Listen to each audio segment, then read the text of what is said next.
बिहार के अर्थ में यूज होता था। बौद्ध विहार से तात्पर्य है ना, पहले के समय में बौद्ध लोग काफी विहार करने के लिए आता था।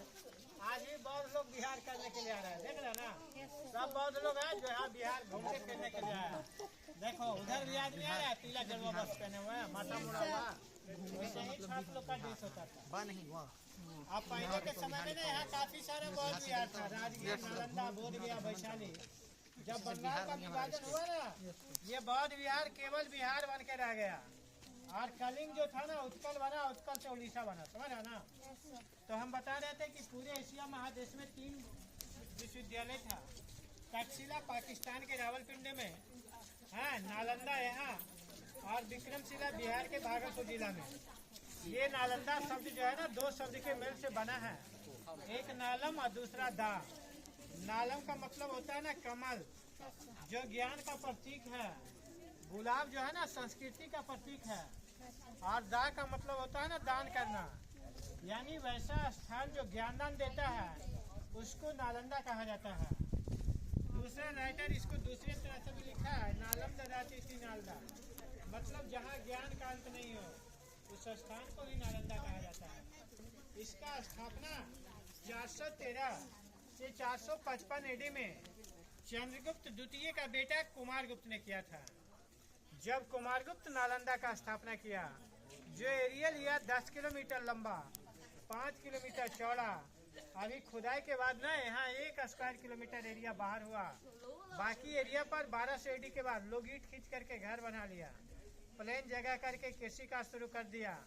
विश्वविद्यालय का 90% पार्ट नष्ट हुआ। हाँ, ये जो 1 स्क्वायर किलोमीटर एरिया है, सिर्फ एक सब्जेक्ट का कॉलेज था ना, बौद्ध धर्म का कॉलेज था। योगा कॉलेज उस समय अलग था, फिलॉसफी कॉलेज अलग था, मेडिकल कॉलेज अलग था। जुआफर गांव, बेगमपुर गांव, सरीचे गांव, सब जगह थोड़ा थोड़ा अवशेष मिला है, बड़ा अवशेष यहाँ छात्र का संख्या उस समय 10,000, प्रोफेसर 2,000। शिक्षा पद्धति आज के तरह बड़ा क्लासरूम नहीं होता था, बल्कि पेड़ के छांव में बीच में गुरुजी, चारों तरफ छात्र, जमीन पर बैठ करके लिखता पढ़ता था। यानी शिक्षा पद्धति उस समय गुरुकुल सिस्टम थी। नालंदा, तक्षशिला और विक्रमशिला तीनों विश्वविद्यालय का आज भी जो शांति निकेतन है वहाँ गुरुकुल सिस्टम से पढ़ाई होती है। यहाँ का मेन सब्जेक्ट जो था ना Buddhism, yoga, astronomy, philosophy, medical ना उस समय हर्बल होता था, आयुर्वेद, हाँ, वेद वेदांत, और उस समय की भाषा पाली। यहाँ हिंदी, संस्कृत और इंग्लिश में नहीं पढ़ाया जाता था, सारा सब्जेक्ट पाली भाषा में पढ़ाया जाता था। यहाँ के जो मेन प्रोफेसर थे नागार्जुन, शीलभद्र, आतिश दीपंकर, पद्म संभव, शांत रचित, धर्मकीर्ति, धर्मपाल, असंग, बसुबंधु आदि, ये सब विश्वविद्यालय के मेन प्रोफेसर थे।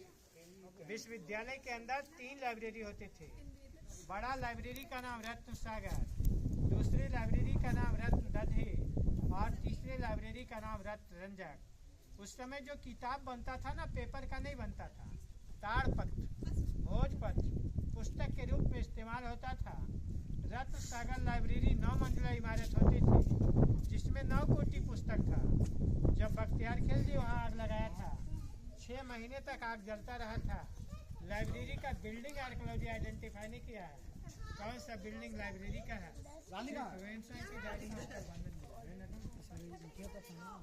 हम बता नहीं सकते हैं कि यहाँ लाइब्रेरी। यहाँ छात्रों का एडमिशन प्रक्रिया काफी कठिन था। आज गेट कीपर अशिक्षित होता है, लेकिन नालंदा का गेट कीपर उस समय काफी स्कॉलर होता था, जो छात्रों का एडमिशन टेस्ट गेट के पास में कंडक्ट करता था। उस गेट कीपर के परीक्षा में केवल 10% छात्र ही पास